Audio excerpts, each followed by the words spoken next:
ఓం వసుదేవసుతం దేవం కంసచాణూరమర్ధనం దేవకీ పరమానందం కృష్ణం వందే జగద్గురుం. ఓం శ్రీ రాధాకృష్ణాభ్యాం నమః. ఓం కృష్ణం వందే జగద్గురుం అర్జునం వందే జగదేకవీరం. మనకిప్పుడు 19వ తేదీ మార్చి నెల 2026 సంవత్సరం నుంచి పరాభవనామ సంవత్సరం వస్తుంది. ఉగాది పండుగ మనకందరికీ కూడా వస్తుంది. అందువలన మన ఛానల్ సబ్స్క్రైబర్స్కి, ఫాలోవర్స్కి, మన అభిమానులందరికీ కూడా, మన ఛానల్ అభిమానులు అందరికీ కూడా ఉగాది నూతన సంవత్సర శుభాకాంక్షలు. లేకపోతే మనకి ఈ సంవత్సరంలో ఉండేటటువంటి మేఘాధిపతి అయినటువంటి వాడు చంద్రుడు. కాబట్టి బ్రహ్మాండంగా వర్షాలు కురుస్తాయి. కాబట్టి రైతులందరూ కూడా మంచి మంచి పంటలను సెలెక్ట్ చేసుకోవాలి. కమర్షియల్ ప్రాజెక్ట్స్ని వీళ్ళు ఏరుకోవాలి. ఎంతసేపు ఎప్పుడు వేసిన వరే వేసుకుంటూ కూర్చుంటే కమర్షియల్ క్రాప్స్ వేయమని చెప్పి అగ్రికల్చర్ సైంటిస్టులు, అగ్రికల్చరల్ యూనివర్సిటీలు, విద్యార్థులు చెప్తున్నారు. మరి అవి వేసుకుంటూ భూమి సారవంతంగా ఉండడం కోసం రైతులు వ్యూహాలు, ప్రణాళికలు మార్చాలి. చెరుకు, కందులు ఇవన్నీ పాత క్రాప్స్ అయినప్పటికీ కూడా ఎక్స్పోర్ట్స్, ఇంపోర్ట్స్ మీద దృష్టి పెట్టి మరి డ్రై ఫ్రూట్స్, మరి అలాగే ఈ చెర్రీ ఫ్రూట్స్ ఇలాంటివి ఏవైతే ఖర్జూరాలు ఏవైతే మరి విదేశాలకి ఎక్స్పోర్ట్ చేస్తే మంచి మనకి ఫలితాలు వస్తాయో అప్పట్లో మనకి పామాయిల్ బ్రహ్మాండంగా వేస్తాం. ఈ రకంగా ఈ సంవత్సరం మనకి మెట్ట పొలాలు కూడా బ్రహ్మాండంగా ఉంటాయి. ఆహార ధాన్యాలు, ధాన్యాధిపతి అయినటువంటి వాడు మనకి చక్కగా బుధుడయ్యాడు. కాబట్టి తెలుపు రంగు పంటలు బ్రహ్మాండంగా పండుతాయి, పెసలు బ్రహ్మాండంగా పండుతాయి, అపరాలు, ధాన్యాలు అంటే కందులు ఇలాంటివన్నీ కూడా బ్రహ్మాండంగా పండుతాయి. ఇకపోతే సస్యాధిపతి అయినటువంటి వాడు శుక్రుడు అయ్యాడు. కాబట్టి మనకి మెట్ట పంటలు బ్రహ్మాండంగా ఉంటాయి. కందులు, చెరుకు, తర్వాత బెండకాయలు, వంకాయలు ఇలాంటివి నీరు తక్కువగా అవసరమయ్యేటటువంటివి. కానీ మనకి ఈ సంవత్సరం బ్రహ్మాండమైనటువంటి వర్షాలు కురుస్తాయి. ఇకపోతే రాజు మనకి గురుడు అయి ఉన్నాడు. అందువలన మనకి శాంతి, ప్రతి కుటుంబంలో కూడా ఒక శాంతి ఉంటుంది, ప్రతి ఇంటిలో శాంతి ఉంటుంది, దేశంలో శాంతి ఉంటుంది.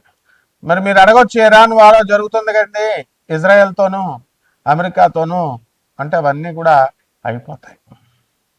మీకు ఈ లోపల గ్యాస్ ధరలు బాగా పెరిగిపోతాయి, బంగారం ధరలు బాగా పెరిగిపోయినాయి అని చెప్పేసి మీరందరూ కొనుక్కోవడం జరిగింది. మరి అవన్నీ కూడా బంగారం ధరలు తగ్గుతాయి అని మనం చెప్పాం.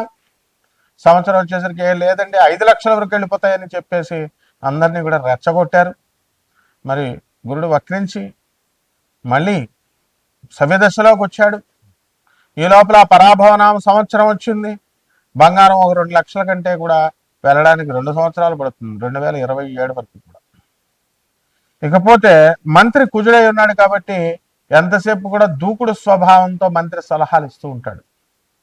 అంటే మీ భార్య కూడా మనకి గొడవలు అంటే చిన్న గొడవని కొంచెం పెద్దగా చెప్పడం. ఇప్పుడు పక్కింటి వాళ్ళు రేడియో మీరు స్విచ్ ఆన్ చేశారు, మీరు రేడియో పెట్టుకున్నారు, వాడు గురుగురు గురుగురు అని ఉంటుంది. వాడు ఆ కాలంలో రేడియో, ఇప్పుడు టీవీ అనుకున్నాం. ఆ సౌండ్ వచ్చినప్పటికీ మీకు వాడు గొనుగుతూ ఉంటాడు మీ మీద అసూయ, ఈర్ష్యలతో. పాపం మీరు డ్యూటీ చేసుకుని వచ్చేసరికి మీకు ఏమవుతుంది, ఇలా చేస్తున్నారని ఈ గొడవలు ఎప్పటి నుంచో జరుగుతున్నాయి, రెచ్చగొట్టేటట్లుగా చెప్తుంది మీ భార్య. దాంతో ఈయన గొడవకి పక్కగా వెళ్తాడు. వాడు రెడీగా సుత్తి పెట్టుకొని రోగల బండ పెట్టుకుంటాడు. మీరు వెళ్ళగానే తల బద్దలు కొట్టేస్తాడు. కేసు జరుగుతుంది. చుట్టుపక్కల ఉన్నటువంటి వాళ్ళంతా కూడా మీ భర్త కొలీగ్స్, వీళ్ళందరూ కూడా మీ కొలీగ్స్ అందరూ కూడా సాక్ష్యాలు చెప్తారు. కానీ కోర్టులో ఆనరబుల్ జడ్జి ఏం చెప్తాడు, ఎందుకయ్యా మీకు ఉద్యోగాలు పోతాయి అనవసరంగా అవుతుంది, పాపం జాలిపడంటే మీకు వచ్చినటువంటి మీ ఫ్రెండ్సే ద్రోహం చేసి మీకు ఉద్యోగం పోతుంది అతంది అని చెప్పేసి సాక్ష్యాలు తారుమారు చేస్తారు, కేసు నిర్వీర్యం చేస్తారు. మీరు 4 సంవత్సరాలు లాయర్లు మేపి గొడవలు పెట్టుకొని ఇవన్నీ కూడా బ్రెయిన్ ఉపయోగించకుండా చేసినటువంటి కారణాల వల్ల జరుగుతాయి. కాబట్టి ఇవి ప్రతి కుటుంబంలో కూడా ఈ సంవత్సరం పరాభవన సంవత్సరంలో జరుగుతుంది. పరాభవం అంటేనే అపజయం. ఈ సంవత్సరంలో అందరికీ కూడా ఎప్పుడు కూడా సూపర్ సక్సెస్లు వస్తాయని ఆశించొద్దు. వృత్తిలో వెన్నుపోటులు, అనైతికమైనటువంటి కార్యక్రమాలు ఇవన్నీ కూడా జరిగిపోతాయి. ప్రతి మనిషి కూడా మరి కపట స్వభావంతో ప్రవర్తించడం, ఈ రకంగా మీరుకి ప్రాభావనామ సంవత్సరంలో 12 రాసుల వారు కూడా ముందుకు వెళ్తూ ఉంటారు. ఆ తర్వాత సేనాధిపతి చంద్రుడు యుద్ధం చేయవా మొగుడా అని చంద్రుడిని పంపితే వెళ్ళి ఆర్బిట్రేషన్ చేసి, నెగోషియేషన్స్ చేసి, ఆ తర్వాత మధ్యవర్తిత్వం చేసి మరి యుద్ధాలు కలగకుండా చేస్తాడు. దేశంలోనే కాదు, ఇంటిలో కూడా, మీరు ఇళ్లలో కూడా మరి శాంతి అనేటటువంటిది కొంతవరకు వస్తుంది.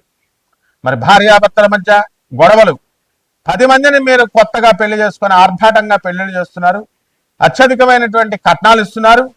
కట్నాలు ఇవ్వడం నేరం, తీసుకోవడం నేరం అని చెప్పి చట్టం చెప్తున్నా సరే అదే పోలీస్ ఆఫీసర్లు, అదే ఆనరబుల్ జడ్జెస్, అదే లాయర్లకు కూడా తప్పడం లేదు ఈ యొక్క కట్నాలు ఇవ్వడం, కట్నాలు తీసుకోవడం.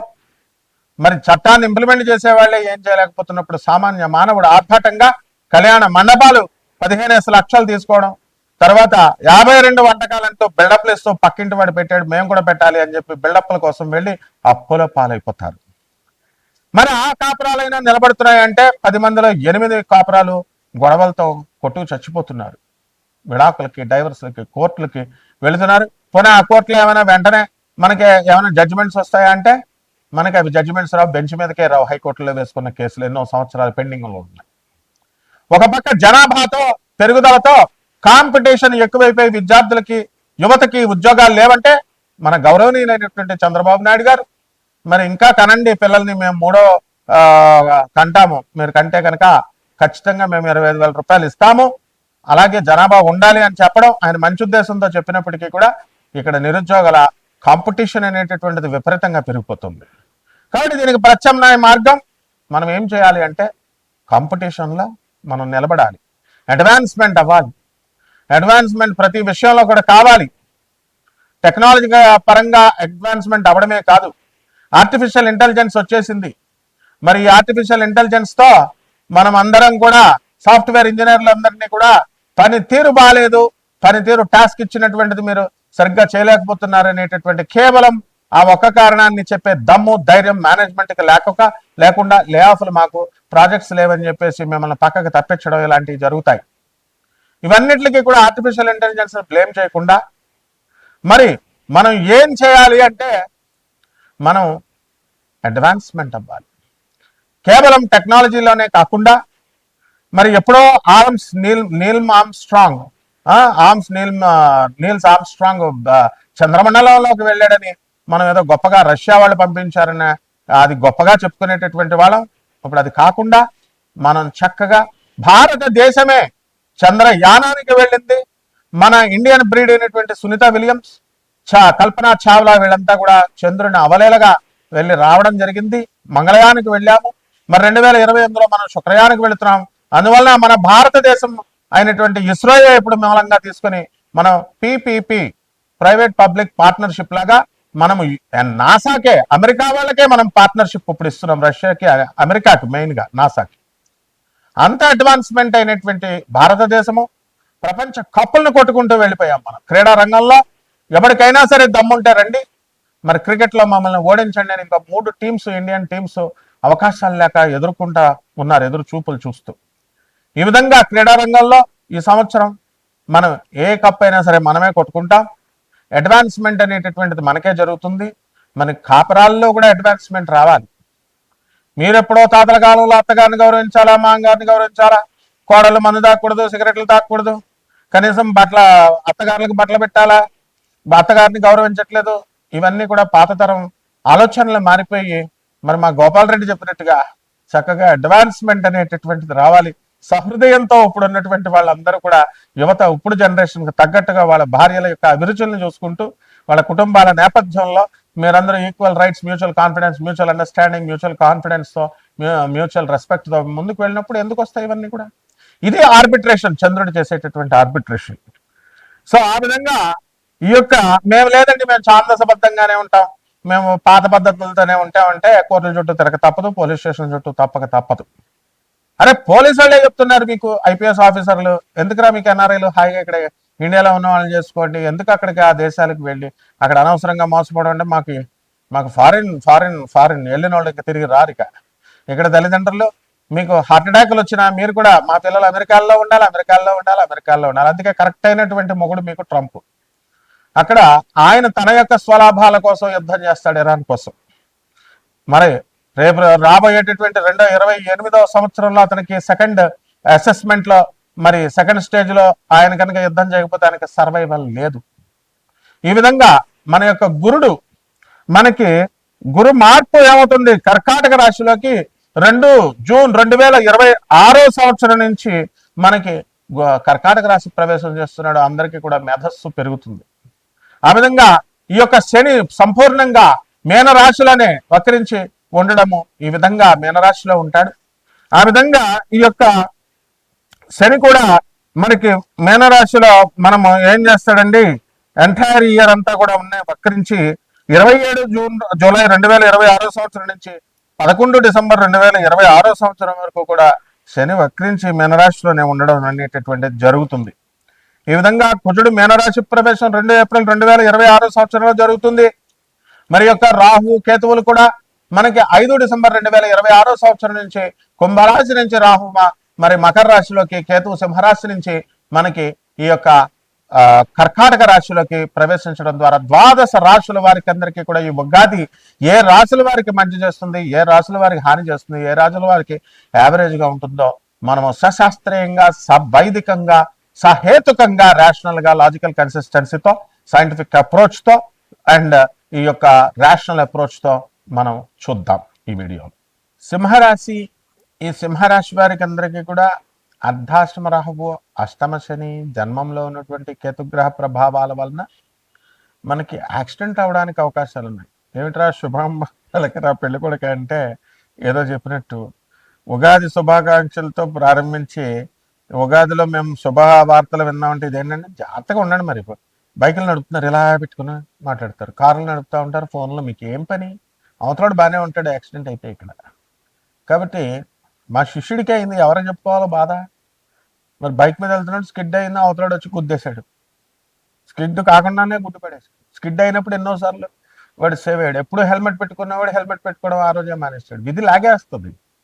కాబట్టి గురువులు చెప్పింది వినాలమ్మా. సింహరాశి వాళ్ళు కారుల్లోనూ బైకుల్లోనూ వెళ్ళినప్పుడు మాట్లాడొద్దు అసలు.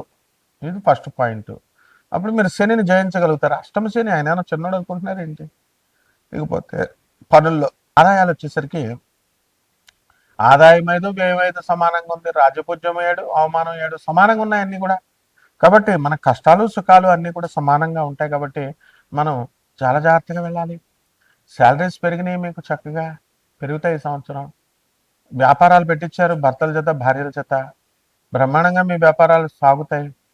పిల్లల చదువుల కోసం లోన్లు తీశారు, ఇన్సూరెన్స్లు వైద్యాల కోసం తీశారు, అన్నీ కూడా బ్రహ్మాండంగా ముందుకు వెళుతున్నాయి. అండ్ చాలా జాగ్రత్తగా మీకు సుఖవంతమైనటువంటి జీవితాన్ని భగవంతుడు ఇచ్చాడు. మీకు జనరాసిటీ చాలా ఎక్కువ. సింహరాశిలో చాలా మందికి ఎక్కువ డొనేషన్స్ ఇవ్వడము, ఖర్చు పెట్టడము, మంచి పనులకి ఇలాంటివన్నీ చేస్తారు. That's very good, appreciable. మీ ఆయుర్దాయాన్ని పెంచుతాయి. కాబట్టి ఈ యొక్క రాశి వారందరూ కూడా మనకి ఆర్మీలో ఉన్నటువంటి వాళ్ళకందరికీ కూడా లీవులు దొరుకుతాయి, ప్రమోషన్స్ వస్తాయి. Police department, income tax department, commercial tax ఇలాంటి డిపార్ట్మెంట్స్లో ఉన్నటువంటి వాళ్ళకందరికీ కూడా మీకు ఇతర ఆదాయాలు రావడము, ప్రమోషన్స్ రావడము ఇలాంటివన్నీ జరుగుతాయి. కాబట్టి మొన్న ఈ యొక్క సింహరాశి వారే ప్రధానంగా అనేక విజయాలు మీరు తీయడం జరిగింది. అన్ని విషయాల్లో కూడా భార్యాభర్తల మధ్య విరోధాలు ఏం లేవు, కానీ మిస్అండర్స్టాండింగ్స్ అనేటటువంటి మామూలు. అంటే ఈగోల కంటే ఏముండవు సింహరాశి వాళ్ళకి. మిమ్మల్ని ఎవరు ఏమనకూడదు, అదే వచ్చింది. మనుషులు మంచోళ్ళే, కానీ ఎవరుంటారమ్మా అస్తమానం మిమ్మల్ని బతిమాలతో కూర్చుంటూ. కాబట్టి భర్తలతో అయినా మరి అత్తగారుల్ని, మామగారుల్ని అందరినీ బాగానే చూసుకుంటారు. ఏముంటాయి మీకు ఫ్యామిలీ ప్రాబ్లమ్స్, ఇదే కదా ఏ ఫ్యామిలీ అయినా సరే. Do something to the society, helpful to the society. హెల్ప్ఫుల్గా ఉండండి, be helpful to the society instead of fighting with your husband and all. కాబట్టి పేదవాళ్ళకి, అనాథలకి, వికలాంగులకి, సాధువులకి దాన ధర్మాలు చేసుకోండి. రైతులు బ్రహ్మాండంగా పంటలు పండిస్తారు, కానీ కమిషన్ ఏజెంట్స్ బాగుపడతారు. వీళ్ళు కూడా పాతాల అప్పులన్నీ కూడా తీర్చలేకపోతారు. మీరు చేసినటువంటి అప్పులు కూడా ఇతరులు మీకు తిరిగి తీసుకొచ్చి ఇవ్వాలి. అవన్నీ కూడా కొద్ది కొద్దిగా వసూలు అవుతాయి. ఇంకా ఇలా బాగుంది మొత్తం 2026. ఇక పరిహారాలు చేసుకోండి, ఇంకా బాగుంటుంది. మనకి రాహు జపం చేసుకోండి, రాహు స్తోత్రాలు చదవండి. శుక్రుడికి జపం చేసుకోండి, శుక్ర స్తోత్రాలు చదవండి. శుక్రుడికి కిలోంపావు బొబ్బర్లని ఈ యొక్క తెలుపు రంగు వస్త్రాన్ని ఇచ్చి పేద బ్రాహ్మణులకి మనము శుక్రవారం నాడు కనుక దానం చేసినట్లయితే బ్రహ్మాండంగా ఉంటుంది. దశమహావిద్యల్లో ఒకటైనటువంటి కమలాత్మిక అమ్మవారి యొక్క హోమాన్ని మీ ఇళ్లలో చేసుకోవడం, మంత్ర జపం చేసుకోవడం ద్వారా బ్రహ్మాండంగా ఉంటుంది. శుభమస్తు.